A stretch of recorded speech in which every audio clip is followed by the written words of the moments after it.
Yo había vuelto a mi hogar sin decirle a nadie. Justo después de terminar mi última misión, llegué y encontré una realidad que me destrozó por completo.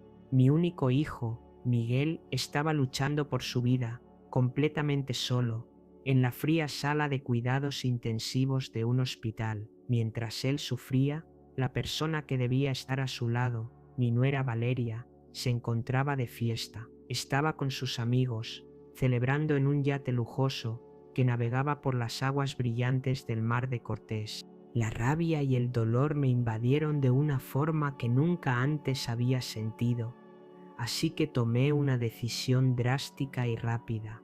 Congelé todas las cuentas bancarias de inmediato. No pasó ni una hora cuando ella, al descubrir que su fuente de dinero se había secado, empezó a enloquecer. Me alegra mucho que hayas decidido acompañarme en esta historia. Te pido que te quedes hasta el final para que conozcas cada detalle y me digas desde qué ciudad estás viendo mi relato. Siento una profunda curiosidad por saber hasta qué rincón del mundo ha llegado mi voz. Aterricé en el Aeropuerto Internacional de La Paz justo en el momento en que el sol comenzaba a despuntar en el horizonte. Sus primeros rayos dorados se filtraban a través de los enormes ventanales de la terminal, creando un espectáculo de luces y sombras. A mis pies, como un viejo y leal compañero de innumerables viajes, descansaba mi maleta militar. Sus esquinas estaban gastadas y rozadas por más de 40 años de servicio, un testimonio silencioso de una vida dedicada al deber. En mi muñeca sentía la suave vibración del reloj de bolsillo que había pertenecido a mi padre. Cada movimiento que hacía provocaba ese pequeño temblor, como si el reloj mismo me estuviera recordando la promesa sagrada que me hice en mi lejana juventud. Sin importar a dónde me llevara la vida, sin importar las misiones o los peligros, siempre volvería a casa. Esa promesa, en este preciso momento, pesaba sobre mis hombros más que nunca. Ahora, con 61 años recién cumplidos y oficialmente retirada después de mi última asignación, sentía el peso de todos esos años. Había entregado mi vida entera, mi juventud y mi energía a los infantes de Marina de México. Mis recuerdos eran un torbellino de operaciones peligrosas y momentos de tensión extrema, desde rescates de rehenes en lugares tan lejanos como Houston hasta jornadas interminables y agotadoras evacuando a personas desesperadas durante aquel terremoto devastador que sacudió nuestro país.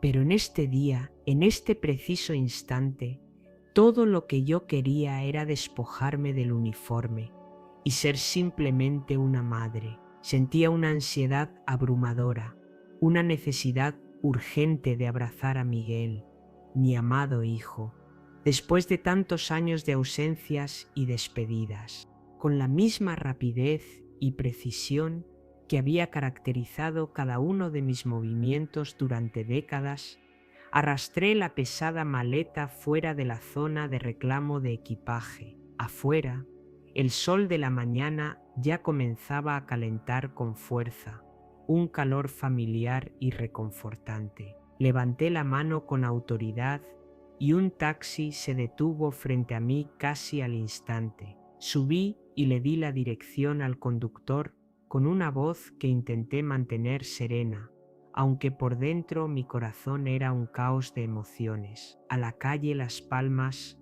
número 420, por favor.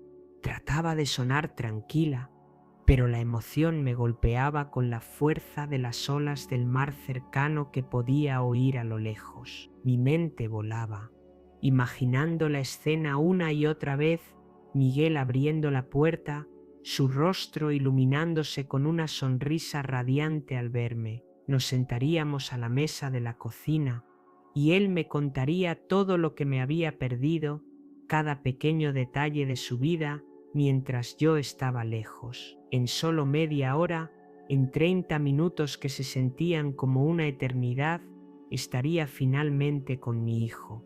Mientras el taxi avanzaba, la radio emitía noticias sobre la Marina, reportes de operaciones y movimientos de tropas que antes habrían capturado toda mi atención. Esos informes eran mi día a día, el pulso de mi existencia. Pero ahora, esas noticias ya no significaban nada para mí. Eran solo un eco de un mundo que estaba dejando atrás. Apenas ayer había concluido mi última misión. Fui asesora estratégica para la OTAN en una compleja operación antiterrorista en Sudamérica. 40 años de una carrera intensa y exigente, desde misiones para frenar el contrabando de armas en la frontera hasta noches interminables en vela, perdida en la densidad de la selva. Todo eso quedaba atrás, desvaneciéndose como recuerdos lejanos en el espejo retrovisor de mi vida.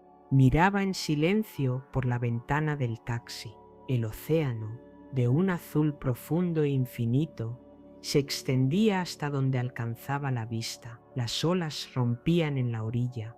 Su brillo bajo el sol parecía querer arrastrarme de nuevo a esos días de acción y peligro. Pero mi mente y mi corazón estaban en un solo lugar, con Miguel, en la pequeña casa donde había depositado tantas esperanzas e ilusiones para él. El taxi tomó la carretera costera que yo conocía también. Las palmeras se balanceaban con la brisa, exactamente igual que el día en que me fui por última vez. Pero cuando el coche finalmente se detuvo frente a la casa de Miguel, sentí un vuelco en el pecho, un nudo frío que se formó en mi estómago. La casa estaba completamente a oscuras. Las cortinas, corridas, bloqueaban cualquier atisbo de luz. No había ni una sola lámpara encendida, ni una señal de vida. Con un esfuerzo, subí mi equipaje por los escalones del porche. Una inquietud punzante, como una aguja afilada, comenzaba a crecer en mi interior, expandiéndose con cada latido de mi corazón acelerado. Toqué el timbre. El sonido agudo resonó en el silencio abrumador, pero no hubo respuesta, solo el eco vacío. Volví a tocar, esta vez golpeando la puerta con más fuerza, y luego otra vez. Nada. Un silencio extraño y pesado envolvía la casa, como si hubiera sido abandonada hace mucho tiempo. Bajé los escalones y rodeé la casa, caminando por el jardín descuidado. El buzón estaba a reventar. Cartas y volantes publicitarios arrugados se desbordaban y se amontonaban en el camino de entrada, como si nadie se hubiera molestado en recoger el correo o limpiar en semanas, quizás meses. Mi corazón se aceleró aún más, bombeando con fuerza contra mis costillas. Un presentimiento oscuro y pesado me oprimía el pecho, dificultándome la respiración. Yo le había enviado dinero puntualmente a Miguel y a Valeria, mi nuera. Cada mes, sin falta, me aseguraba de que tuvieran lo necesario para mantener a la familia y vivir cómodamente. En mi mente, yo creía que todo estaba perfectamente bien, que mi hijo estaba llevando una vida tranquila y sin problemas. Pero ahora, de pie frente a esa casa fría, silenciosa y descuidada, una terrible pregunta comenzó a formarse en mi mente. ¿Qué estaba pasando realmente aquí? Justo en ese momento, mi mirada se cruzó con la de doña Teresa, la vecina de toda la vida de Miguel. Estaba al otro lado de la calle, regando sus coloridas flores con una dedicación admirable. Ella había vivido en ese barrio desde que yo era una joven, siempre amable, siempre con una sonrisa y una historia que contar sobre los niños que correteaban por las aceras. Grité su nombre con la voz entrecortada. Doña Teresa. Ella levantó la cabeza de sus plantas y sus ojos se abrieron de par en par llenos de una sorpresa genuina. Valentina. Dios mío, hija, has vuelto. Pero su rostro cambió rápidamente de la sorpresa a la preocupación. Se acercó al borde de su jardín y me dijo con urgencia: ¿pero es que no te has enterado de nada? Me apresuré a cruzar la calle. Mis piernas temblaban tanto que sentía que apenas me sostenían al escuchar el tono de su voz. ¿De qué? ¿De qué tengo que enterarme? ¿Dónde está Miguel?, le pregunté, luchando para que mi voz no se quebrara en un sollozo. Doña Teresa dejó la regadera en el suelo con un movimiento lento y deliberado. Su mirada estaba llena de una compasión tan profunda que me dolió. Miguel lleva 2 semanas ingresado en el Hospital San Rafael. La ambulancia vino a buscarlo en plena madrugada. Yo lo vi todo. Vi claramente el logo del hospital en el vehículo. Hizo una pausa, como si buscara las palabras adecuadas, y luego continuó en un tono más bajo, casi un susurro. Y Valeria, bueno, mi hijo me contó que vio una publicación suya en las redes sociales. Está de fiesta, Valentina, en un yate por el mar de Cortés. Me quedé completamente paralizada. Sentí como si el mundo entero se hubiera detenido y luego se hubiera derrumbado bajo mis pies, dejándome caer en un abismo de incredulidad y horror. Miguel, mi hijo, en el hospital. 2 semanas enteras y yo sin saber nada. Y Valeria, mi nuera, la mujer a la que le confié el cuidado de mi hijo, de fiesta en un yate. Sentí que la sangre se helaba en mis venas y mi corazón comenzó a latir con punzadas agudas y dolorosas. ¿Usted sabe dónde queda el Hospital San Rafael?, le pregunté con una voz ronca, una voz que apenas reconocí como mía. Doña Teresa asintió con tristeza y me dio las indicaciones para llegar. Sin pensarlo 2 veces, sin siquiera despedirme, salí corriendo a la calle y levanté la mano con desesperación para detener otro taxi al Hospital San Rafael.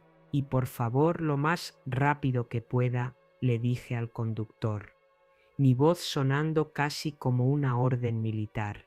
En mi mente, decenas de preguntas se agolpaban, chocando unas con otras. ¿Qué le había pasado a mi hijo para que necesitaran llevárselo de urgencia en una ambulancia? Y mi nuera, ¿cómo era posible que estuviera celebrando una fiesta de lujo mientras mi hijo yacía enfermo en una cama de hospital? Sentada en el asiento trasero del taxi, sentía que el corazón me ardía en el pecho, una mezcla de miedo, rabia y culpa. Apreté con todas mis fuerzas el reloj de bolsillo de mi padre, tanto que los nudillos de mi mano se pusieron completamente blancos. Miguel, mi pequeño Miguel, el niño que corría detrás de mí en la playa, con su risa resonando en el aire, el que me abrazaba con todas sus fuerzas cada vez que yo volvía de mis largos y agotadores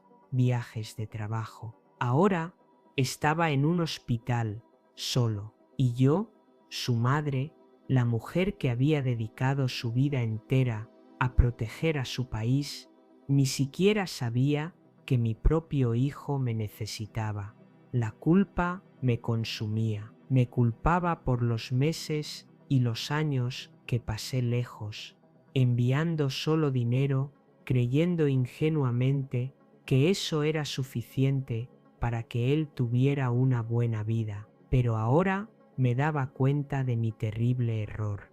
En este momento, lo único que quería, lo único que importaba, era llegar junto a Miguel, verlo con mis propios ojos, saber que estaba vivo, que iba a estar bien. El taxi frenó bruscamente frente a la imponente entrada del Hospital San Rafael. El sol del mediodía me deslumbró al bajar, cegándome por un instante. Le pagué al conductor, arrastré mi maleta por la entrada automática y traté de controlar mi respiración, luchando por no ceder al pánico que amenazaba con desbordarse y consumirme por completo. El vestíbulo del hospital estaba abarrotado, un caos de voces, pasos apresurados y el altavoz llamando a pacientes y doctores. Una sinfonía caótica y angustiante. Fui directamente al mostrador de recepción, donde una joven enfermera, con el rostro cansado, revisaba una pila de expedientes. «Busco a Miguel Pérez», le dije con la voz seca, como si cada palabra me costara un esfuerzo sobrehumano. La enfermera levantó la vista, me observó por un instante y luego hojeó rápidamente unos papeles en su escritorio. «Está en cuidados intensivos. Quinto piso, habitación 512», respondió con un tono mecánico y distante, como si estuviera dando un aviso más en su larga y rutinaria jornada. No tuve tiempo ni de darle las gracias. Me lancé hacia los ascensores como un proyectil. «Por favor, sostenga la puerta», le grité a un hombre que estaba a punto de entrar al ver que las puertas comenzaban a cerrarse. El hombre, de mediana edad y aspecto amable, extendió la mano para detenerlas y esperó pacientemente a que yo entrara en la estrecha cabina.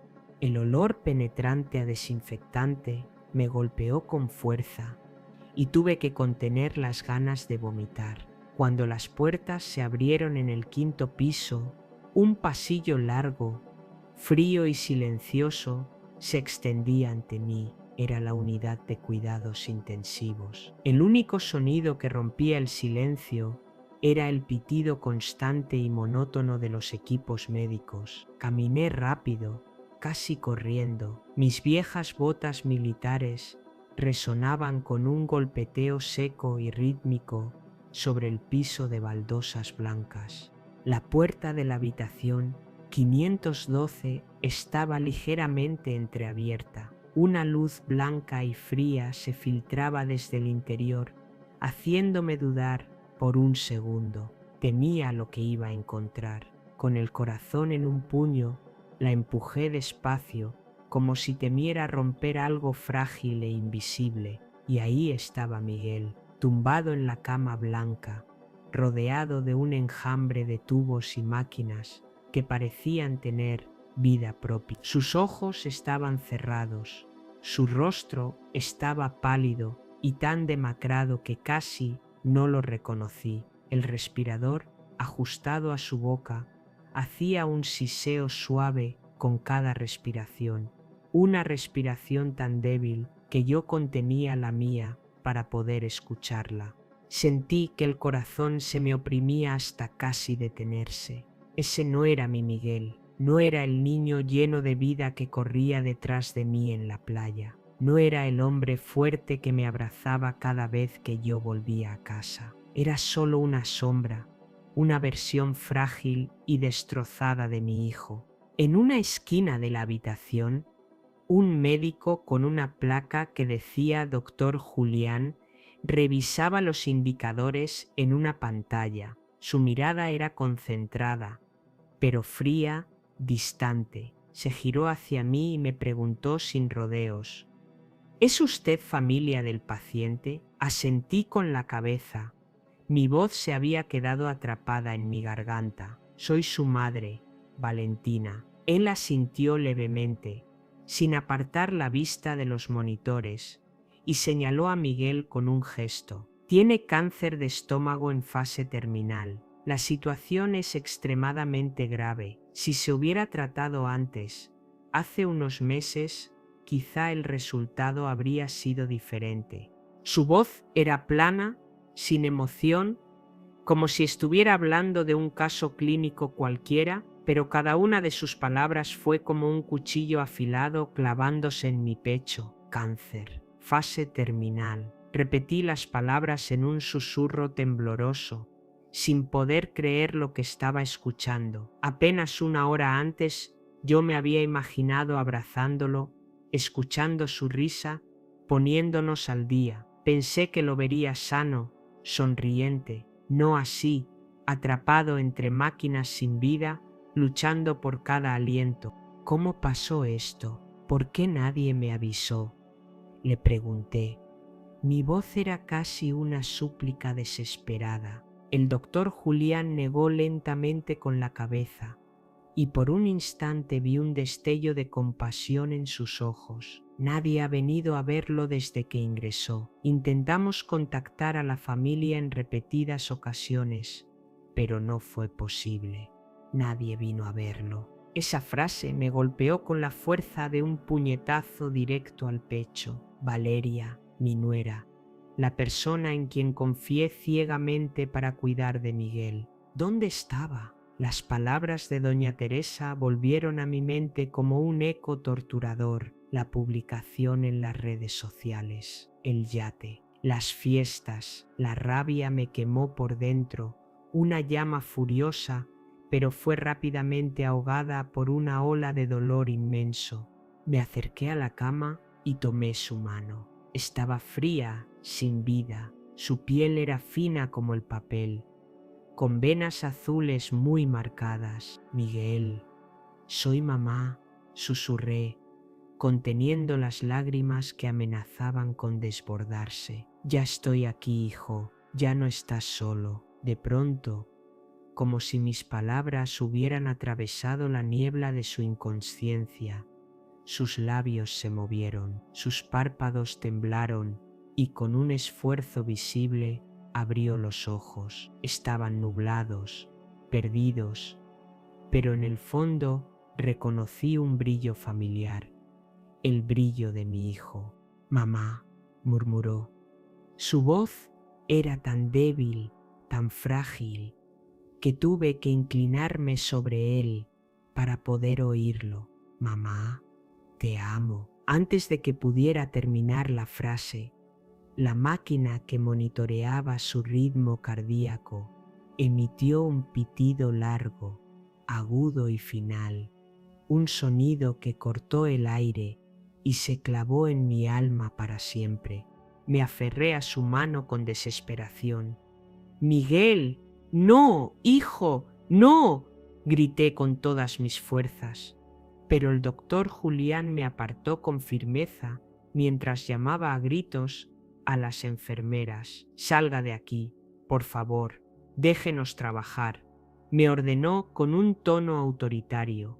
Me sacaron a la fuerza al pasillo. Miré a través de la pequeña ventana de la puerta mientras las enfermeras corrían de un lado a otro. El sonido de las máquinas se mezclaba con voces urgentes. Todo era un caos borroso y ensordecedor. Me cubrí el rostro con las manos, llorando sin control, con sollozos que me desgarraban el pecho. «Por favor, Dios, no te lo lleves», repetía una y otra vez, como si mis palabras pudieran retenerlo en este mundo.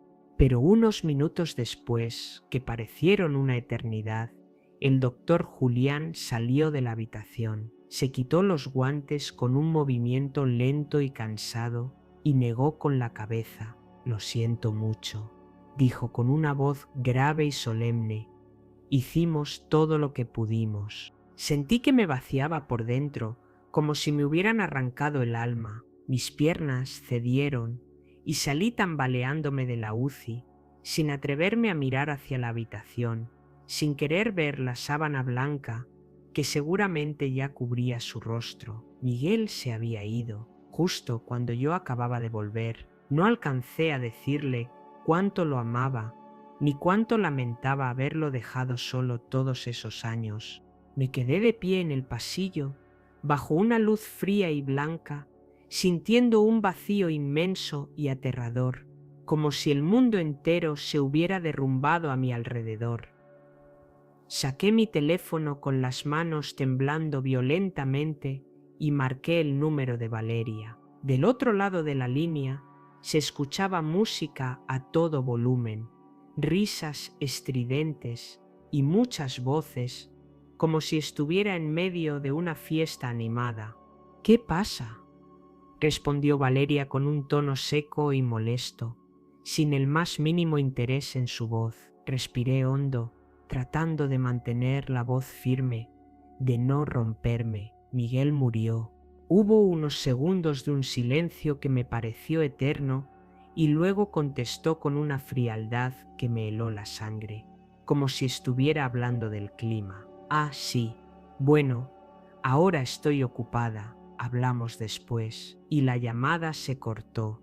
Me quedé inmóvil, sosteniendo el teléfono en mi oreja, escuchando el silencio. El teléfono se resbaló de mi mano y cayó al suelo con un ruido sordo. Valeria no había preguntado nada, no mostró ni una pizca de tristeza. Estaba de fiesta mientras mi hijo acababa de dar su último suspiro. Me di la vuelta y caminé lentamente hacia la salida del hospital. Afuera, el sol seguía brillando con la misma intensidad, pero yo solo sentía un frío glacial, un frío que me calaba hasta los huesos. Había perdido a Miguel, y en ese instante supe que también había perdido la fe en la única persona que, aparte de mi hijo, alguna vez había llamado familia. Valeria, la mujer en la que confié, la que creí que cuidaría de mi hijo, nos había traicionado de la forma más cruel e imaginable.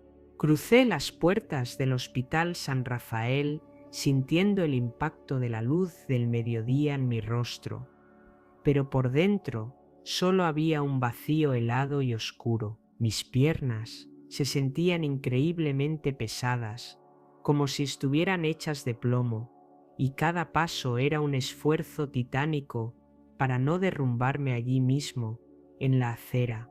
No tengo un recuerdo claro de cuánto tiempo caminé sin rumbo.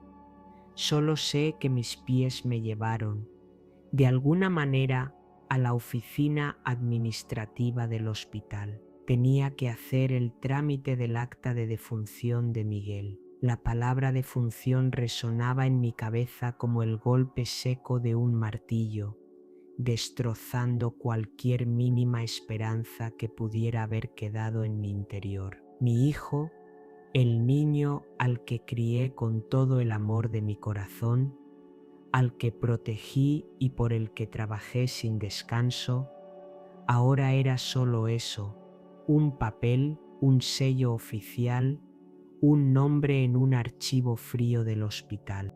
Dentro de la oficina administrativa, una joven enfermera con el cabello recogido en una coleta alta y pulcra me entregó una bolsa de plástico transparente, de esas que se usan para las evidencias. Estas son las pertenencias del señor Pérez, dijo con una voz suave pero apresurada, la voz de alguien acostumbrado a la rutina de la muerte en un día de trabajo. Tomé la bolsa con las manos temblorosas. A través del plástico vi los objetos que conformaban el pequeño universo de mi hijo. Su reloj, la cartera de cuero gastada que le regalé para su 20º cumpleaños y su teléfono móvil con la pantalla llena de pequeñas grietas. Abrí la cartera con desesperación, buscando algo suyo, una huella de la vida que había vivido, pero estaba prácticamente vacía. Solo encontré sus documentos de identidad y una vieja fotografía con las esquinas arrugadas y dobladas por el tiempo. En la imagen, Miguel y yo estábamos en la playa. Él era apenas un niño, con una sonrisa radiante que iluminaba todo su rostro y un papalote rojo en la mano que se elevaba hacia el cielo. Apreté esa foto contra mi pecho con todas mis fuerzas, como si al soltarla, los recuerdos de mi hijo pudieran desvanecerse para siempre.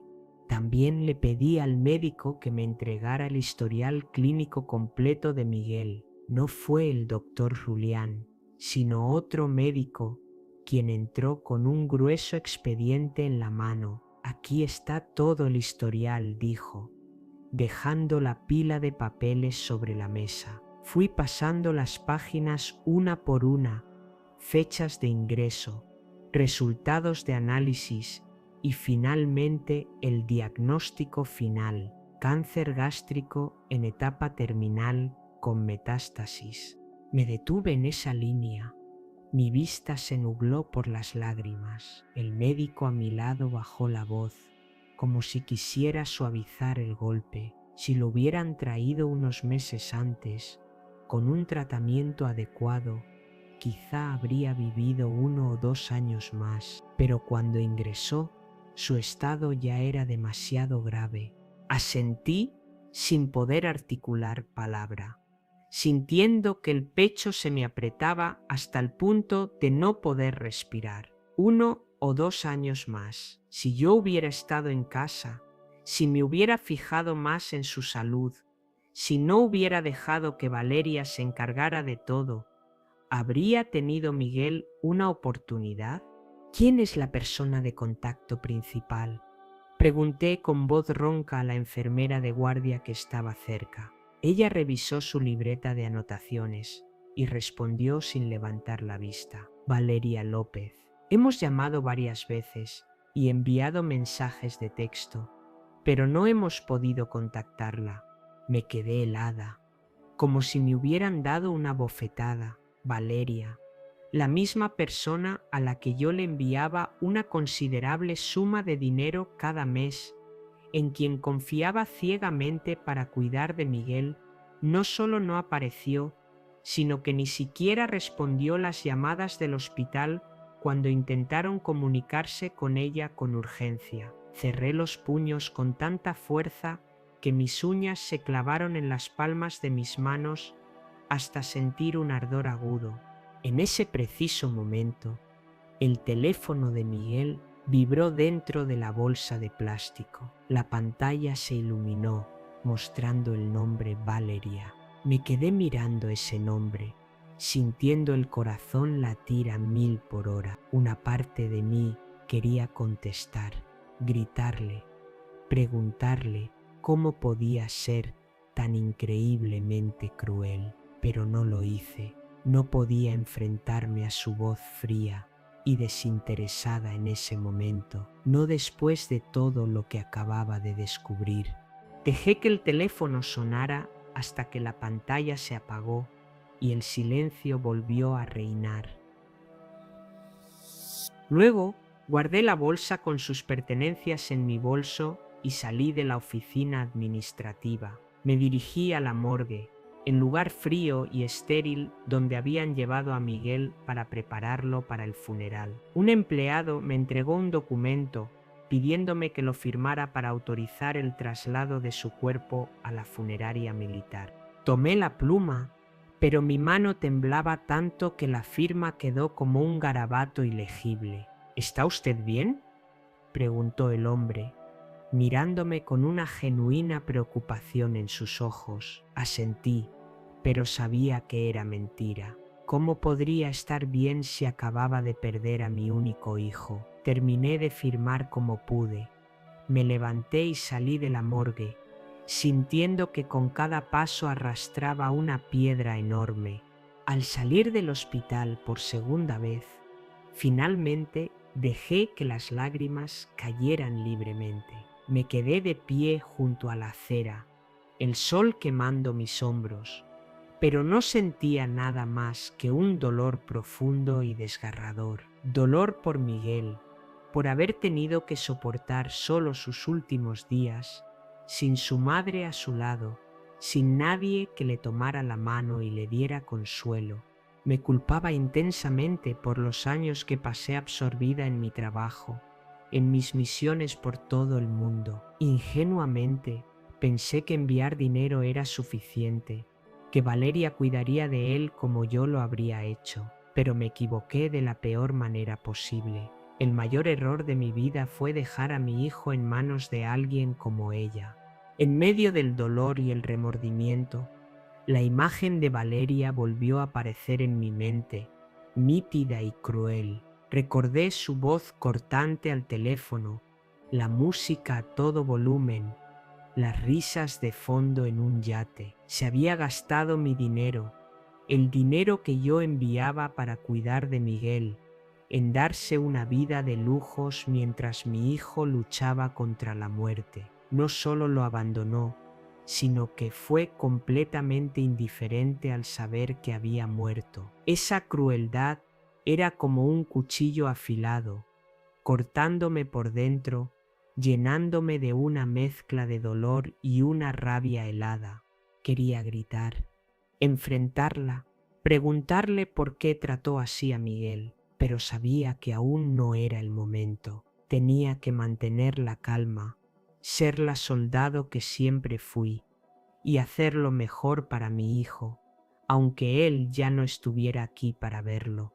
Saqué mi teléfono y marqué el número del teniente coronel Javier Ortega, un viejo y leal amigo del ejército que ahora trabajaba en la Agencia de Administración Financiera Militar. Javier, necesito verte hoy mismo, dije con una firmeza que no sentía, aunque las lágrimas seguían corriendo por mis mejillas. Valentina, ¿qué pasa? ¿Estás bien?, preguntó con una evidente preocupación en su voz. Te lo contaré cuando nos veamos. Por favor, consígueme una cita urgente. Javier aceptó de inmediato y me pidió que fuera a su oficina al final de la tarde. Colgué el teléfono sintiendo que acababa de encontrar un pequeño punto de apoyo en medio de la tormenta que me envolvía. Tomé un taxi y volví a la casa de Miguel, en el número 420 de la calle Las Palmas. Sentada en el asiento trasero, apreté con fuerza el reloj de bolsillo de mi padre, el mismo que me había acompañado durante 40 años. Era el símbolo de mi promesa de volver a casa. Pero ahora sabía, con una certeza dolorosa, que había vuelto demasiado tarde. De pie frente a la puerta de la casa de Miguel, sentí cómo el manojo de llaves tintineaba suavemente en mi mano mientras buscaba la correcta. Mis dedos encontraron una pequeña llave helada, la que había guardado durante todos estos años como un hilo invisible que me mantenía unida a mi hijo. Abrí la puerta y un olor a humedad y encierro me golpeó de frente, como si la casa hubiera sido olvidada por mucho tiempo. Encendí el interruptor y la luz amarillenta y débil iluminó una sala completamente desordenada. Copas de vino con restos secos estaban tiradas sobre la mesa de centro. Una gruesa capa de polvo cubría cada superficie de madera, y cajas vacías de comida rápida se amontonaban en un rincón del suelo. Me quedé inmóvil, mirando a mi alrededor, con el corazón encogido. Este había sido el hogar de Miguel, el lugar donde yo creía que mi hijo vivía feliz y cuidado junto a Valeria. Pero ahora no era más que un reflejo del caos, igual que mi corazón en ese momento. Arrastré la maleta, la dejé junto al viejo sofá y caminé hacia el escritorio de Miguel en una esquina de la sala. Un sobre marrón estaba tirado entre un desorden de papeles. Lo abrí y sentí como el corazón me latía con una fuerza violenta al revisar una por una las facturas que contenía. Una decía claramente: renta de yate, Mar de Cortés, 150,000 pesos, pagado con la tarjeta de crédito a nombre de Miguel Pérez. La fecha era de la semana pasada, justo cuando Miguel estaba agonizando en la UCI. Pasé a la siguiente factura y sentí que la sangre me hervía en las venas. Joyería Cartier, 195,000 pesos. La fecha era de hace apenas 3 días. Apreté el papel con tanta fuerza que mis uñas se clavaron profundamente en mi palma. Valeria había usado el dinero de mi hijo, el dinero que yo había enviado para sus cuidados, para rentar un yate y comprar joyas de lujo mientras Miguel luchaba por su vida. Saqué mi teléfono, fotografié cada factura, cada cifra exorbitante, cada fecha y las guardé cuidadosamente en una carpeta segura. Cada clic del obturador era como una nueva puñalada en el pecho. Pero no podía detenerme. Necesitaba pruebas, necesitaba la verdad para enfrentar a Valeria y hacerla pagar. Abrí la aplicación de videollamadas y marqué su número. La pantalla se iluminó y su rostro apareció. Estaba de pie en la cubierta de un yate, con el mar de un azul intenso de fondo y sus amigos riendo a carcajadas detrás de ella. Llevaba un vestido de seda con un enorme logo de Chanel en el pecho, unas gafas de sol carísimas y un cóctel de colores en la mano. Esa imagen fue como una bofetada en mi cara. ¿Qué pasa?, preguntó Valeria con un tono distraído y molesto, como si yo la estuviera interrumpiendo en algo muy importante. Respiré hondo y mantuve la voz lo más calmada posible, aunque por dentro ardía de rabia. Sabes que Miguel ha muerto y sigues tan tranquila. El rostro de Valeria se congeló por unos segundos. Sus labios se apretaron y luego, con una frialdad pasmosa, se encogió de hombros. Ya lo sé, pero estaba enfermo desde hace tiempo. No había nada que yo pudiera hacer. Morir era solo cuestión de tiempo, lo dijo con una suavidad cruel, como si estuviera hablando de algo sin la menor importancia, no de la muerte de su esposo, de mi hijo. Sentí la sangre hervir en mis venas, como si todo mi cuerpo estuviera en llamas. ¿Crees que no sé en qué se ha ido el dinero? ¿El dinero que envié para cuidar a Miguel?, dije con una voz fría como el hielo. Yates, joyas, fiestas, lo vi todo en los extractos, Valeria. Ella arqueó una ceja y esbozó una sonrisa burlona y desafiante. Ese dinero también es mío. ¿Somos familia o no? Esa frase fue la estocada final. ¿Familia? ¿Se atrevía a llamar familia a esto después de haber dejado que Miguel muriera solo y abandonado en un hospital? La miré fijamente a través de la pantalla y dije con una voz de acero: «Esta es la última fiesta que pagas con mi dinero». Colgué el teléfono sin darle a Valeria la oportunidad de decir una palabra más. Me temblaban las manos, pero no era de miedo, sino por la rabia pura que me quemaba por dentro. No podía dejar que ella se saliera con la suya. No podía permitir que su crueldad quedara impune. Marqué de nuevo el número del teniente coronel Javier Ortega. «Javier, necesito tu ayuda», dije, en cuanto contestó. «Valentina, ¿estás bien? ¿Qué está pasando?». Su voz sonaba preocupada, pero yo no tenía tiempo para explicarle todo por teléfono. «Voy a tu oficina ahora mismo, por favor. Ten listos los documentos necesarios». Una hora después, ya estaba sentada en la modesta oficina de Javier. Era una habitación pequeña con olor a madera vieja y a café recién hecho. Puse sobre su mesa el fajo de facturas junto con el poder financiero que Miguel me había firmado antes de mi última misión. Valeria gastó el dinero de Miguel, el dinero que yo envié para cuidar a mi hijo, en todas estas cosas, dije, empujando los documentos hacia Javier. Él los revisó hoja por hoja, frunciendo el ceño con cada nuevo descubrimiento. «¿Qué quieres que haga?», preguntó, mirándome fijamente. «Congela la cuenta de Miguel ahora mismo. Anula todas las tarjetas de crédito vinculadas y transfiere el saldo restante a mi cuenta personal». Javier asintió sin hacer más preguntas. Él me conocía bien, sabía cómo actuaba yo cuando las cosas llegaban demasiado lejos. En apenas 20 minutos terminó todos los trámites necesarios. «Listo», dijo, entregándome un comprobante. «La cuenta está bloqueada, las tarjetas de crédito anuladas y el saldo transferido a tu nombre». Asentí, sintiendo que me quitaba un pequeño peso de encima, aunque el dolor seguía ahí, afilado y constante. Al salir de su oficina, mi teléfono empezó a vibrar sin parar. Era Valeria, llamando una y otra vez. No contesté, pero los mensajes de texto y de voz empezaron a llegar en una avalancha. Primero, su voz llena de ira. «¿Qué demonios hiciste con la cuenta? ¿Crees que tienes derecho a arruinarme la vida? Luego su tono cambió, volviéndose suplicante. Valentina, por favor, podemos hablar. No quise hacer daño, solo necesitaba el dinero para salir adelante. Por favor, reabre la cuenta. Lo siento.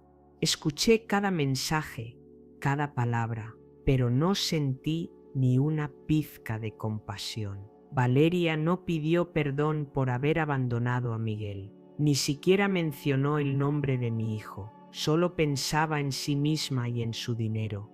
Apreté en mi mano el reloj de bolsillo de mi padre. El metal helado me recordaba que debía mantenerme firme. Salí a la calle. El sol de la paz seguía igual de brillante, pero dentro de mí se desataba una tormenta. Regresé a la casa de Miguel, decidida a encontrar más pruebas, cualquier cosa que pudiera desenmascarar por completo a Valeria. En mi mente seguía viendo a Miguel en la cama del hospital, su mano fría entre las mías y escuchando su voz débil diciéndome: «Mamá, te quiero». No podía permitir que su muerte fuera en vano. Valeria tendría que pagar, no solo por el dinero, sino por la crueldad que le robó a mi hijo sus últimos días. Él pudo haber vivido un poco más, yo pude haberlo abrazado de nuevo, escucharlo hablarme con una voz más fuerte, no tener que recibir su cuerpo sin vida el mismo día que salí del servicio, cuando mi corazón todavía estaba lleno de la esperanza de un reencuentro feliz. Empujé la puerta y entré en la casa de Miguel, que ahora se sentía como una cáscara fría y vacía de lo que alguna vez fue un hogar. Puse la bolsa de plástico con las pertenencias de mi hijo sobre la mesa del comedor. La luz tenue de la tarde iluminaba su reloj de pulsera y su vieja billetera de cuero, recordándome la cruel e innegable realidad. Miguel ya no estaba. Moví una silla, me senté y abrí la vieja computadora portátil militar que me había acompañado durante todos esos años de servicio. La pantalla se encendió, proyectando una luz azul y fría sobre mi rostro concentrado. Respiré hondo, luchando por mantener mi mente enfocada, por no dejar que el dolor que me gritaba por dentro me hundiera. No era momento de derrumbarse, era momento de actuar, de proteger lo poco que quedaba de mi hijo, su memoria y su dignidad. Ingresé a la cuenta bancaria militar usando la autorización financiera de emergencia que Miguel me había firmado antes de que yo partiera a mi última misión. En la pantalla apareció la confirmación de la orden de congelar la cuenta, enviada por Javier Ortega. Revisé cada detalle meticulosamente, asegurándome de que no hubiera ningún resquicio, ningún hueco por donde Valeria pudiera intentar tocar el dinero de Miguel. Activé también las alertas de seguridad. Cualquier intento de retiro, por mínimo que fuera, sería notificado de inmediato a mi teléfono. Al terminar, sentí un pequeño y fugaz alivio, como si acabara de levantar un muro de acero infranqueable entre Valeria y lo que le pertenecía a mi hijo. Luego me sumergí en los estados de cuenta de los últimos 3 meses. Los números aparecían en la pantalla, fríos y claros, como una acusación silenciosa pero contundente. Una larga serie de gastos lujosos, 80.000 pesos por una fiesta en un yate en el Mar de Cortés, 45.000 pesos por una cena en un restaurante de lujo en Los Cabos, 120.000 pesos en una tienda de moda exclusiva en La Paz. Fui pasando cada transacción y cada nueva cifra era como una puñalada directa al corazón. Ese dinero representaba mi sudor y mis lágrimas, los meses que pasé arriesgando mi vida en el campo de batalla, pensando que estaba pagando por el bienestar y la comodidad de Miguel, pero en realidad solo estaba alimentando la vanidad y los caprichos de Valeria, mientras mi hijo se consumía en un hospital, solo, sin nadie que lo cuidara. Tomé capturas de pantalla de cada transacción. Las guardé con cuidado en un disco duro externo y en una pequeña memoria USB que siempre llevo conmigo. Cada clic del ratón era una afirmación de mi propósito. No voy a dejar que Valeria se salga con la suya. Haré que pague por cada peso que gastó, por cada día que dejó solo a Miguel. Justo cuando guardaba el último archivo, mi teléfono vibró. En la pantalla aparecía el número de un banco comercial. Una voz femenina, muy educada, me dijo: «Señora Valentina, hemos recibido una solicitud para retirar dinero de un préstamo a nombre conjunto de la señora Valeria López y el señor Miguel Pérez. ¿Usted autoriza esta operación?» Apreté el teléfono con fuerza y respondí con una voz firme y cortante: «No, no autorizo, por favor. Bloqueen ese expediente de crédito de inmediato». La empleada del banco dudó por un instante y luego confirmó: «De acuerdo, señora, lo haremos de inmediato. ¿Desea dejar alguna instrucción adicional?» «No hace falta», respondí y colgué. Me quedé sentada en la sala en completo silencio, escuchando únicamente el suave crujido del ventilador de techo. Llamé a Luis, un viejo amigo del sector de telecomunicaciones que en el pasado me había ayudado a localizar dispositivos en misiones secretas. «Luis, necesito que revises un número de teléfono», le dije con una voz tranquila pero cargada de urgencia. «Es de Valeria López. Quiero saber exactamente dónde está». Luis aceptó sin pensarlo, y apenas 10 minutos después me devolvió la llamada.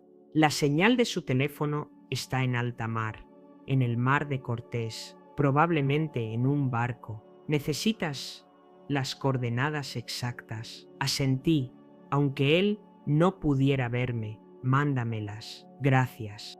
Empezaba a oscurecer, y la luz que entraba por la ventana se tornaba de un suave tono anaranjado. Cerré la casa de Miguel con llave.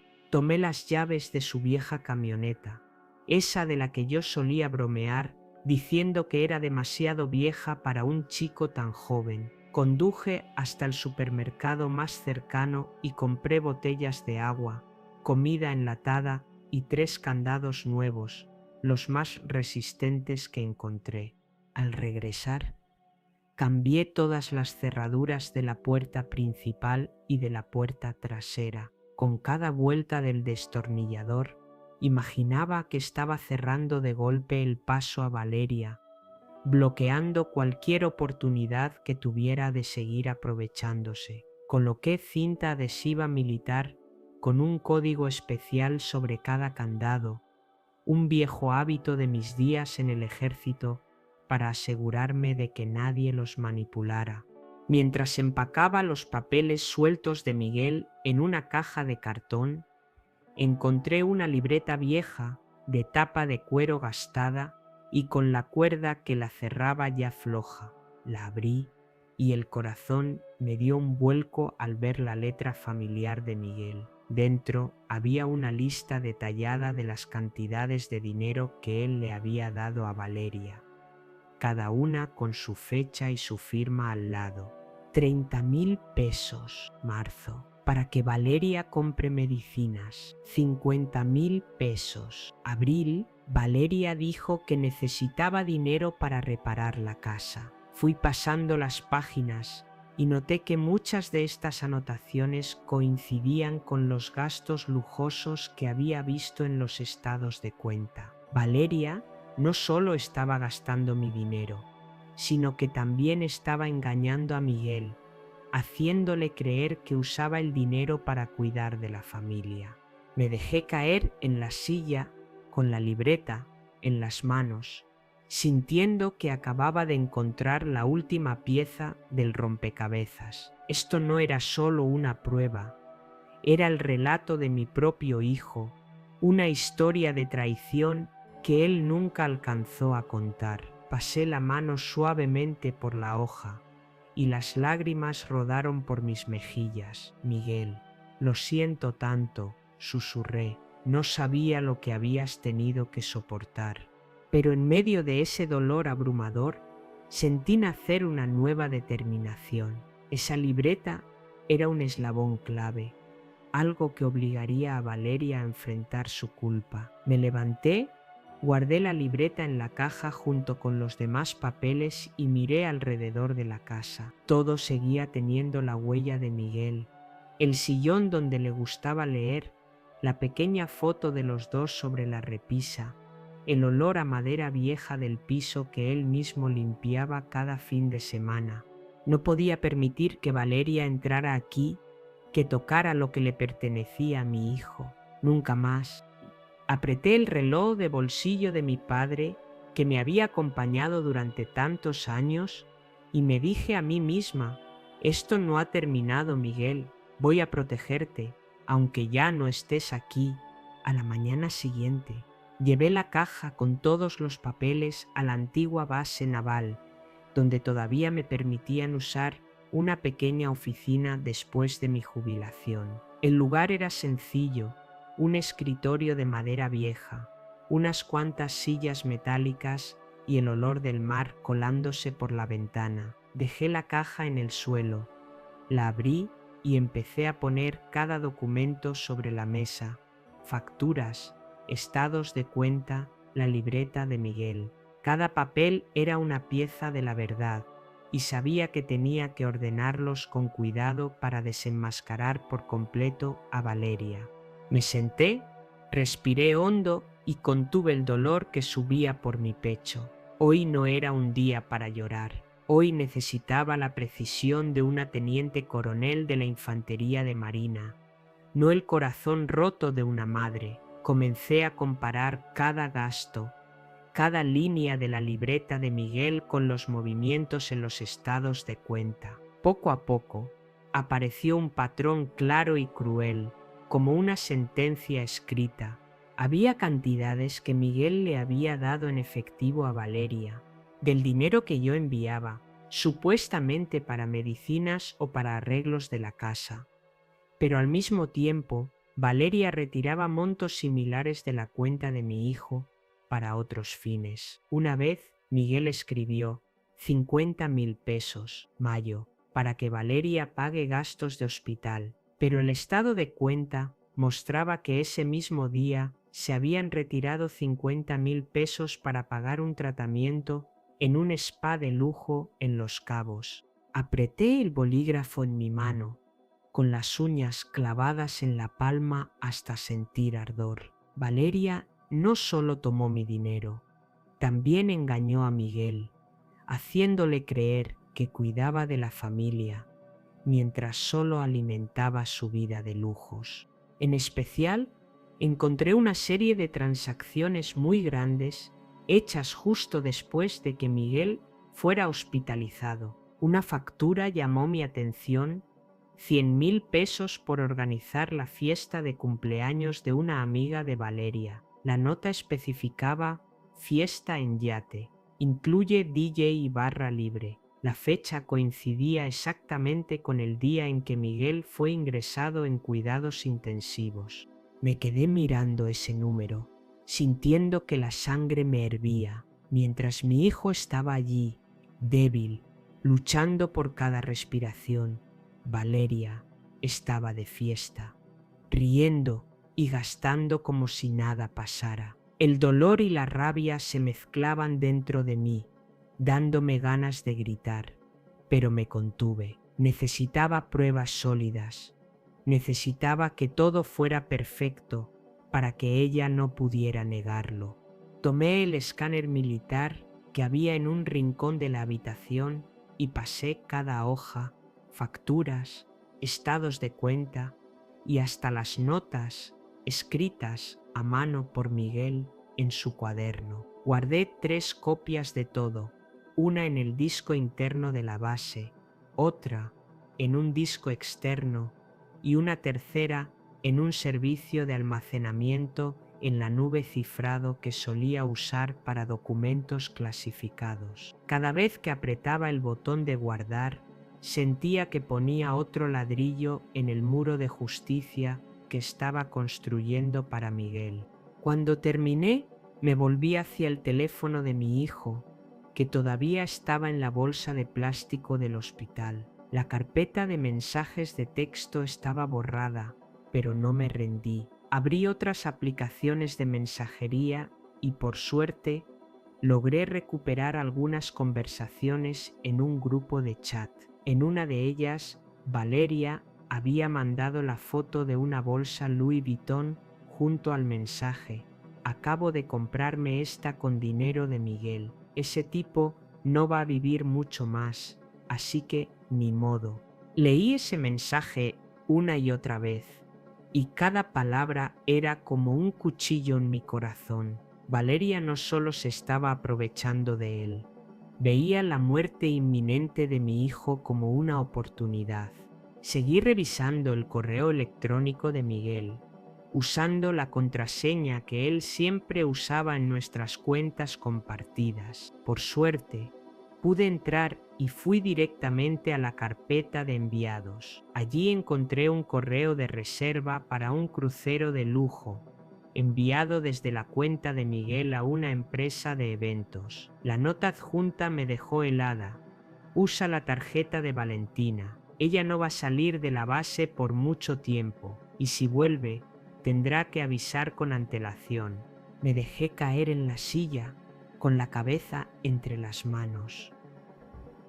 Valeria no solo le quitaba dinero, también planeaba todo a sus espaldas, sabiendo que yo estaba lejos y no podía supervisar nada. Había aprovechado mi ausencia y la confianza ciega de Miguel para montarse una vida de lujos sobre el dolor y el sufrimiento de mi hijo. Ese mediodía llevé toda la información a la oficina de Javier Ortega. Valentina, ¿qué conseguiste?, me preguntó con seriedad. Puse la caja sobre su mesa y saqué los documentos y los discos duros. Aquí está todo, Javier: facturas, estados de cuenta, mensajes, correos. Valeria sacó dinero de la cuenta de Miguel para gastarlo en lujos, incluso cuando él ya estaba en el hospital.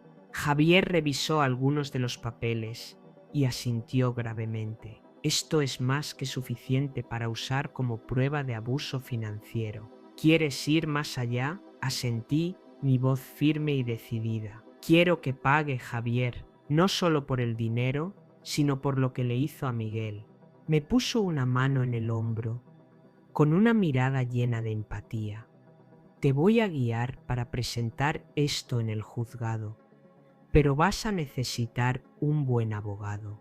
Antes de salir de la base, llamé a Armando Ruiz, un abogado que Javier me recomendó, especialista en casos de abuso financiero familiar. Señora Valentina, ¿puedo verla mañana por la mañana?, dijo Armando por teléfono con una voz grave y segura. Traiga todas las pruebas que tenga, las revisaremos con cuidado.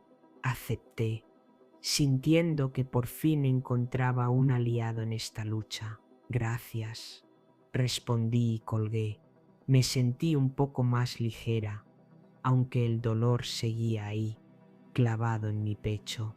Esa noche volví a la casa de Miguel, cerré la puerta con llave. El viento del mar golpeaba fuerte contra la ventana, trayendo el sonido familiar de las olas, pero dentro de mí había un silencio filoso. Me senté en la sala, puse todos los documentos, ahora sellados y organizados, sobre la mesa. Al lado estaba el reloj de bolsillo de mi padre, con la luz de la lámpara reflejándose en su cristal desgastado. Lo acaricié suavemente y susurré al aire: Miguel, mamá no va a dejar que te vayas en vano.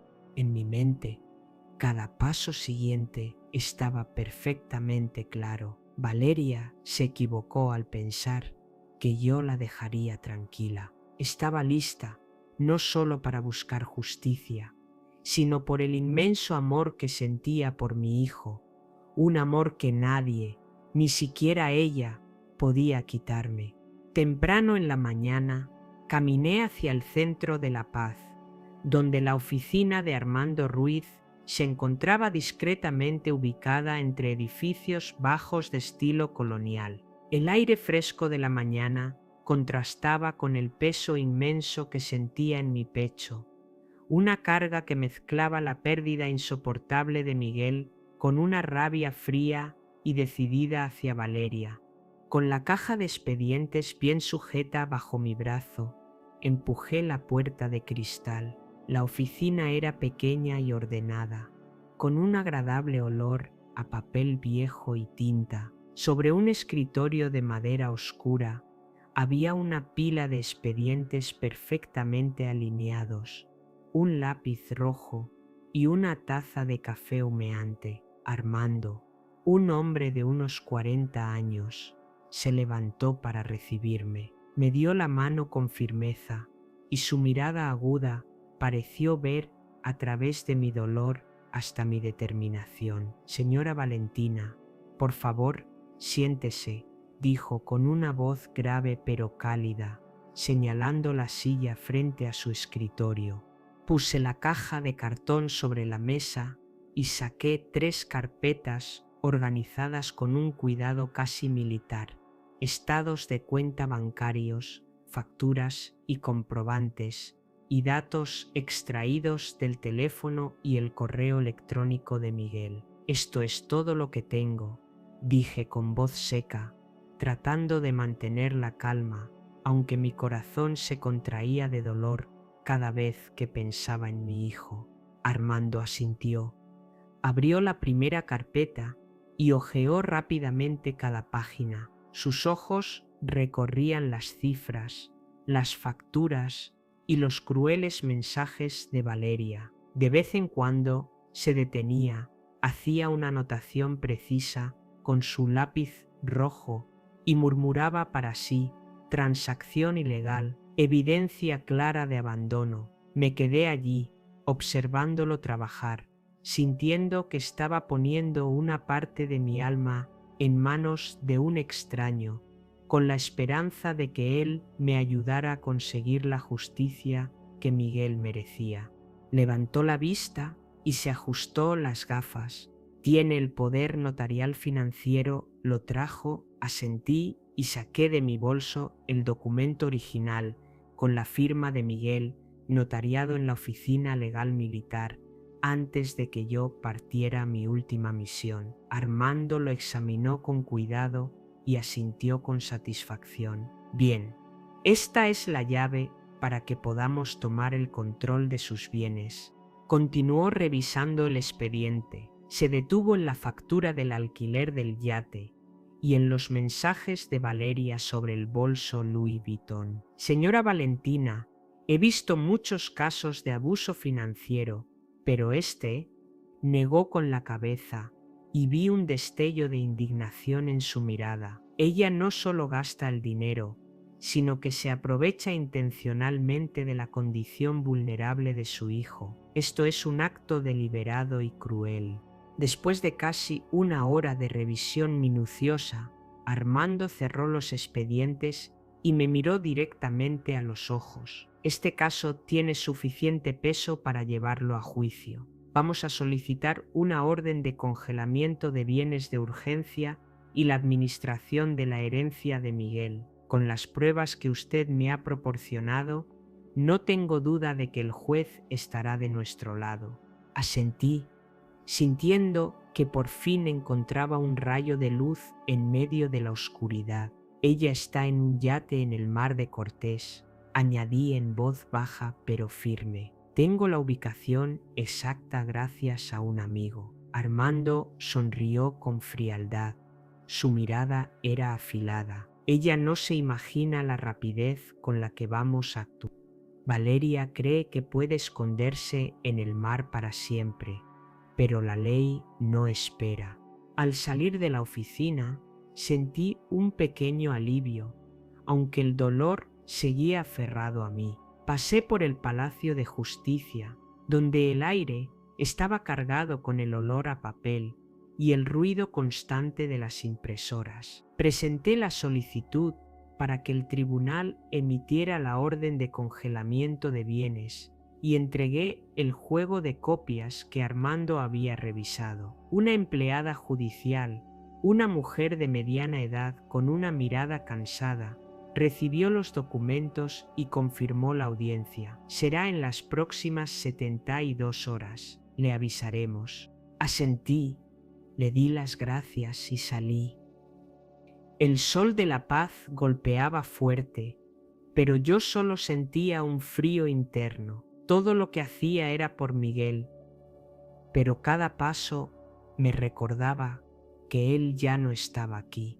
Por la tarde fui a la funeraria militar para completar los trámites del sepelio de Miguel. El uniforme que mandé hacer para él ya estaba listo. Era un uniforme militar de un azul oscuro e impecable, igual al que yo usaba cuando era joven. El encargado de la funeraria, un viejo veterano, puso su mano sobre mi hombro. Será enterrado con todos los honores, teniente coronel Valentina, dijo con una voz grave y llena de respeto. Asentí sin poder hablar, mirando el uniforme perfectamente doblado sobre la mesa, con la pequeña medalla brillando bajo la luz. Imaginé a Miguel vistiendo esa ropa, pero la imagen solo hizo que el corazón me doliera más. Mi hijo debería estar vivo, sonriendo a mi lado, no preparándose para su último viaje. Cuando regresé a la casa de Miguel, ya estaba anocheciendo. Abrí la puerta. Entré y vi un sobre blanco que había sido deslizado por debajo de la puerta, tirado en el suelo. Lo recogí, lo abrí y encontré un papel escrito a mano con la letra de Valeria. Valentina, podemos arreglar esto entre nosotras. Necesito dinero para pagar unas deudas. Por favor, no lleves las cosas tan lejos. Lo leí de nuevo y cada palabra era como una bofetada. No pedía perdón, no mencionaba a Miguel, no había ni una sola palabra de dolor o arrepentimiento. Todo era sobre dinero, como si la muerte de mi hijo fuera solo un pequeño obstáculo en su vida de lujos. Doblé la carta, la puse en el expediente de pruebas y no respondí. Valeria no merecía ni una palabra mía. La mañana del juicio me paré frente al espejo en la casa de Miguel, vistiendo el uniforme de gala azul marino que no había tocado en años. Las medallas en mi pecho brillaban bajo la luz, cada una contando una historia de mis días sirviendo al país. Pero hoy no lo llevaba para recibir gloria, lo llevaba para enfrentar a Valeria, para reclamar justicia por mi hijo. Me acomodé el cabello, apreté en mi mano el reloj de bolsillo de mi padre y salí. El viento del mar soplaba, trayendo el olor salado de la paz, pero por dentro solo sentía una determinación fría como el acero. La sala del tribunal era amplia. La luz blanca de los focos de neón caía sobre todo, haciéndolo ver nítido y frío. El olor a madera vieja y húmeda de las bancas llenaba el lugar. Entré con el expediente apretado contra mi pecho, con Armando Ruiz a mi lado, su mirada aguda pero serena. Al otro lado, Valeria ya estaba sentada. Llevaba un vestido Gucci ajustado, el cabello rizado con esmero y en la mano sostenía el iPhone más nuevo. Su maquillaje era cargado, con un delineado de ojos afilado, pero yo podía ver la falsedad en la forma en que bajaba la cabeza, intentando aparentar cansancio y tristeza. Todos en la sala sabían que estaba actuando, pero ella insistía en su papel de víctima. El juez, un hombre de mediana edad con un rostro serio, sentado en lo alto, pidió a ambas partes que expusieran sus argumentos. Armando se levantó, colocó el grueso expediente sobre la mesa, cada sección organizada como una acusación perfecta. Su señoría, tenemos pruebas claras del abuso financiero y del abandono de las responsabilidades familiares por parte de la señora Valeria López hacia su esposo, el señor Miguel Pérez, comenzó con voz firme. Empezó a mostrar en la pantalla grande los estados de cuenta con los gastos de lujo, yates, restaurantes exclusivos, joyas costosas. Luego, las facturas duplicadas que probaban que Valeria retiraba dinero de la cuenta de Miguel, incluso cuando él ya le había dado efectivo. Finalmente, proyectó las fotos de las redes sociales. Valeria sonriendo en un yate, levantando una copa de cóctel, mientras Miguel estaba en la UCI, a solo unas pocas millas de distancia.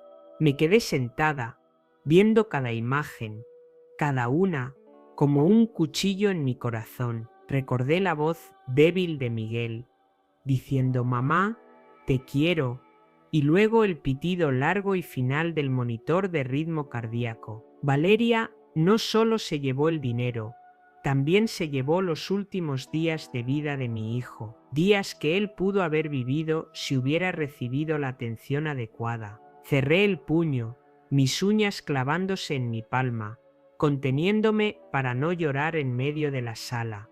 El abogado de Valeria, un hombre joven con un traje brillante, se levantó para responder. Su señoría, estos gastos son un derecho legal de la señora López como esposa del señor Pérez.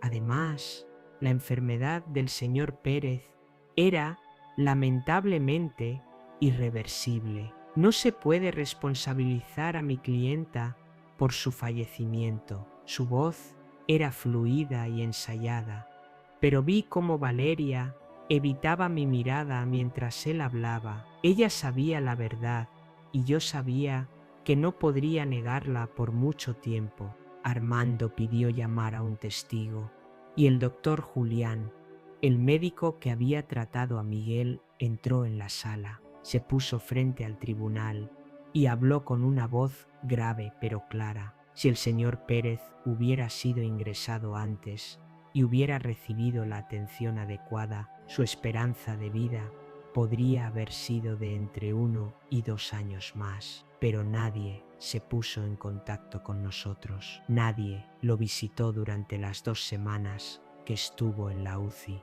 La sala quedó en un silencio absoluto. Vi a Valeria agachar la cabeza, apretando su iPhone como si quisiera ocultar su vergüenza. El juez me miró, indicándome que era mi turno de hablar. Me puse de pie. El uniforme militar pesaba sobre mis hombros, pero me daba fuerza. Miré directamente a Valeria y luego al juez, mi voz temblorosa pero firme. Yo estaba ausente para proteger a mi país. Enviaba dinero cada mes, confiando en que mi hijo estaba siendo cuidado, pero nadie tiene derecho a usar mi ausencia para, con su negligencia, matar a mi hijo.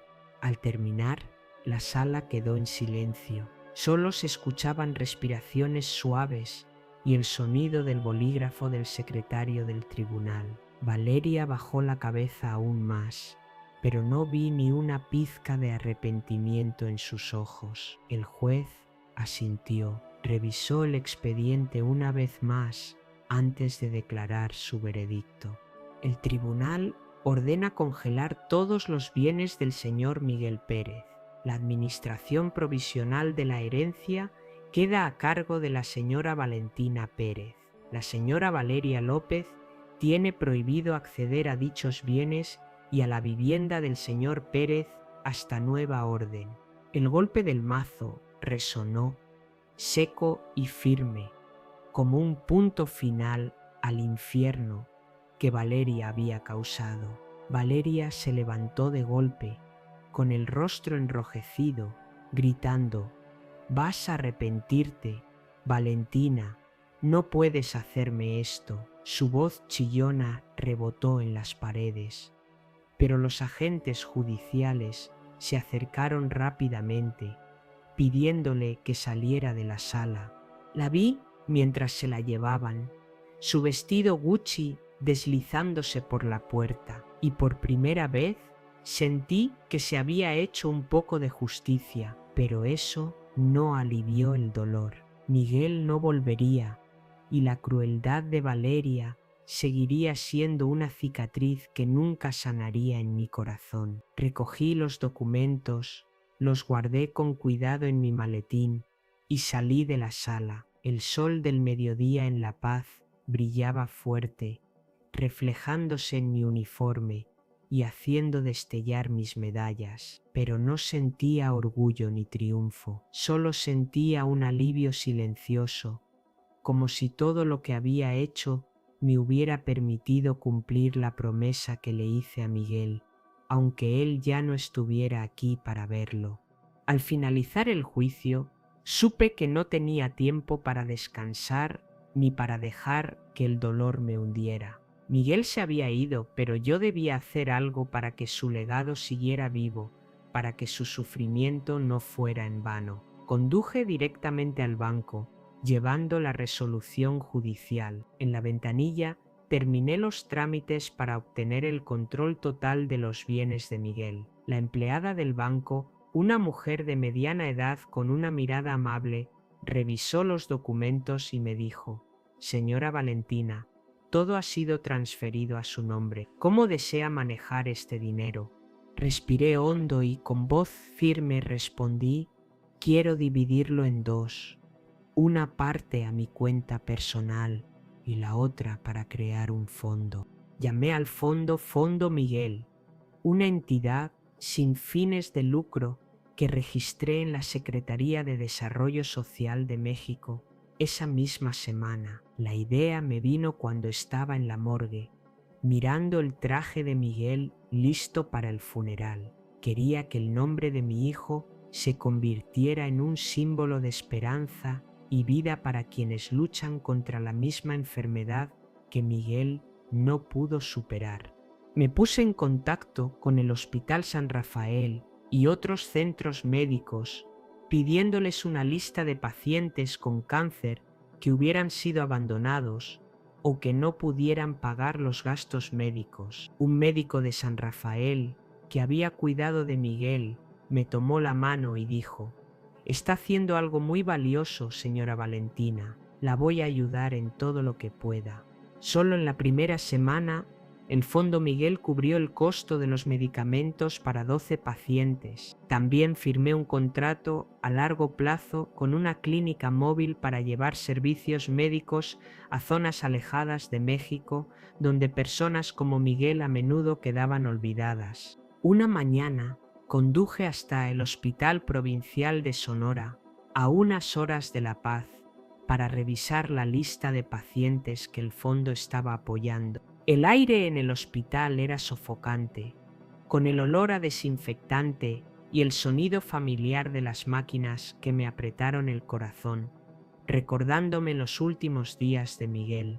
Al entrar al área de oncología, vi a un niño sentado, encogido en la cama, abrazando fuerte un peluche gastado. Con sus grandes ojos miraba por la ventana. Parecía tener unos 8 años. Estaba delgado, con la piel pálida por la quimioterapia. El médico me lo presentó.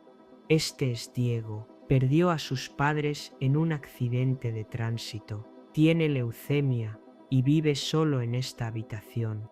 Me acerqué, me senté junto a su cama y le sonreí suavemente. «Hola, Diego. Soy Valentina. ¿Qué estás haciendo?». El niño levantó la mirada y con una voz bajita dijo: «No quiero morir, solo quiero tener una familia». Las palabras de Diego fueron como un cuchillo directo a mi corazón. Sus ojos, claros pero llenos de una tristeza infinita, eran iguales a los de Miguel cuando era pequeño, cuando me abrazaba y me preguntaba cuándo volvería a casa. Le tomé la mano, tan pequeña y fría, y le dije: «No estás solo, Diego, yo estoy aquí». El médico comentó que Diego tenía buenas posibilidades de recuperarse si recibía tratamiento continuo y cuidados adecuados. Sin dudarlo, decidí usar el Fondo Miguel para cubrir todos sus gastos médicos y contratar a una enfermera particular para que lo cuidara bien.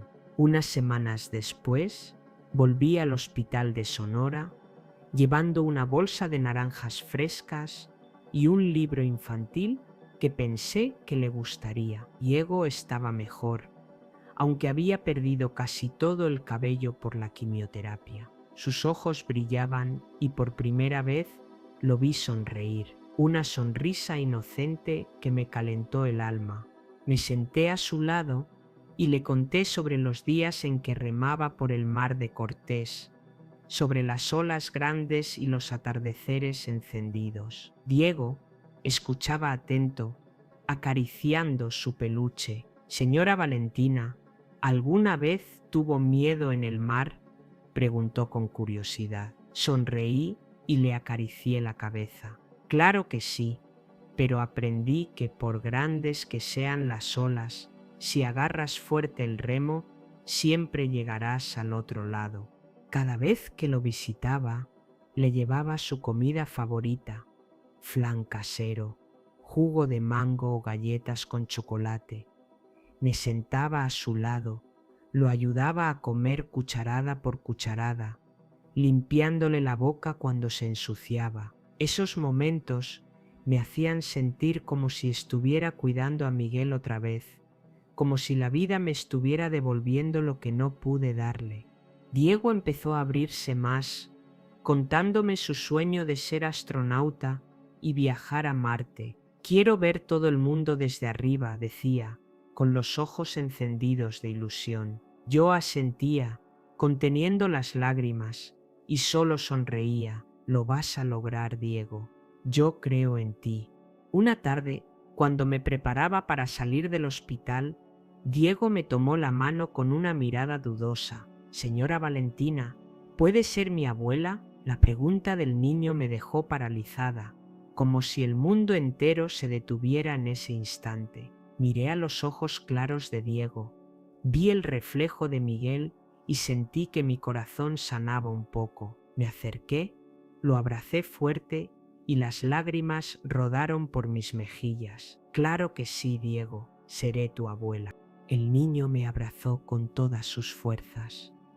El peluche quedó aplastado entre nosotros y pude sentir el calorcito que emanaba de su frágil cuerpo. Ese mismo día comencé los trámites para su adopción legal. Me puse en contacto con el Departamento de Asuntos Sociales.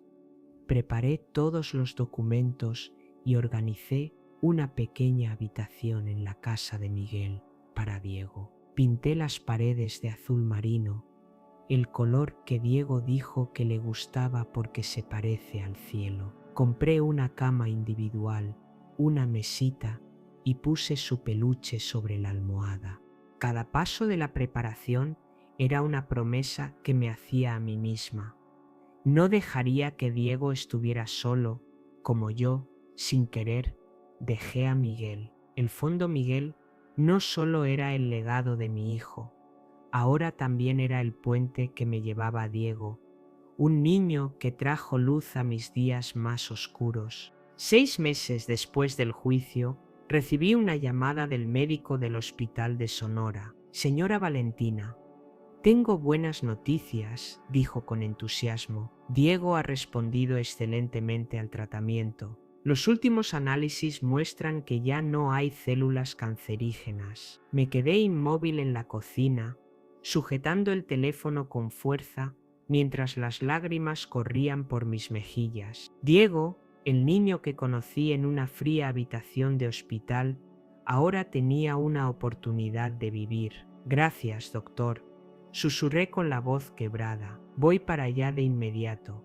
Me apresuré a preparar todo y llevé conmigo una pequeña bolsa de regalo, un gorro de lana azul que yo misma había tejido para Diego, esperando que le gustara. El día que Diego salió del hospital, conduje la vieja camioneta de Miguel hasta Sonora. El niño estaba en la entrada, delgado pero con los ojos brillantes, abrazando su peluche desgastado. Al verme, corrió hacia mí con una sonrisa radiante como el sol. «Abuela», gritó, lanzándose a mis brazos. Lo abracé fuerte, sintiendo el calor de su pequeño cuerpo, y en ese momento vi la sombra de Miguel. Vamos, nieto, le dije, acariciándole la cabeza. Vámonos a casa. Subimos a la camioneta. El sonido del mar de Cortés llegaba desde lejos y el olor salado y familiar entraba por la ventana. La casa de Miguel ahora se había convertido en el hogar de los dos. La primera cena en casa fue sencilla pero cálida. Cociné tacos, el plato favorito de Diego, con carne molida y salsa de tomate hecha en casa. Diego puso con cuidado su peluche junto al portarretratos de Miguel en la repisa. Luego me miró con timidez y preguntó: ¿crees que el tío Miguel me hubiera querido? Sonreí y puse mi mano sobre su hombro. Claro que sí, Diego. El tío Miguel estaría muy orgulloso de ti. El niño asintió. Sus ojos brillaron y volvió a la mesa para darle una gran mordida a su taco, riendo cuando la salsa le manchó la barbilla. Le limpié la boca, sintiendo una alegría pequeña pero real, como si estuviera reviviendo los días junto a Miguel.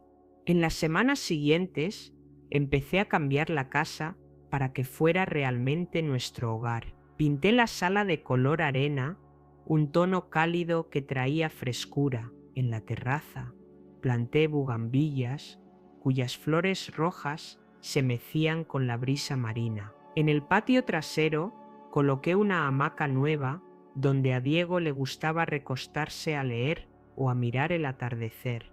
Las cosas de Miguel, libros, ropa, algunas fotos, las guardé cuidadosamente en un armario de madera, no para olvidarlas, sino para proteger intacta la memoria de mi hijo. Cada vez que abría el armario, tocaba su chaqueta favorita y susurraba: «Sigues aquí, ¿verdad?».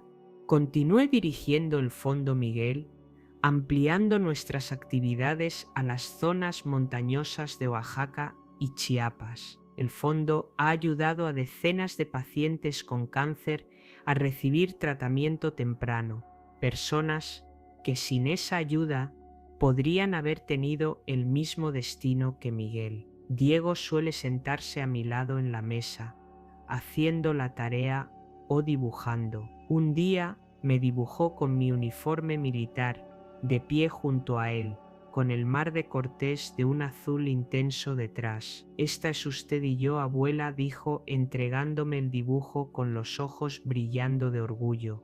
Lo abracé, sintiendo que mi corazón sanaba poco a poco en momentos así. Una vez al mes llevo a Diego a participar en el grupo de voluntarios del Fondo Miguel, llevando medicinas y comida a comunidades lejanas. Diego se integró rápido, corriendo con otros niños y repartiendo regalos con una sonrisa radiante. «Abuela Valentina, ¿puedo llevar más dulces la próxima vez?», me preguntó con un paquete de galletas en la mano. «Claro, pero tienes que pedirle permiso a la abuela primero», respondí, guiñándole un ojo al verlo reír y jugar. Sentí que una parte de Miguel volvía a la vida, como si mi hijo nos estuviera mirando y sonriendo desde algún lugar.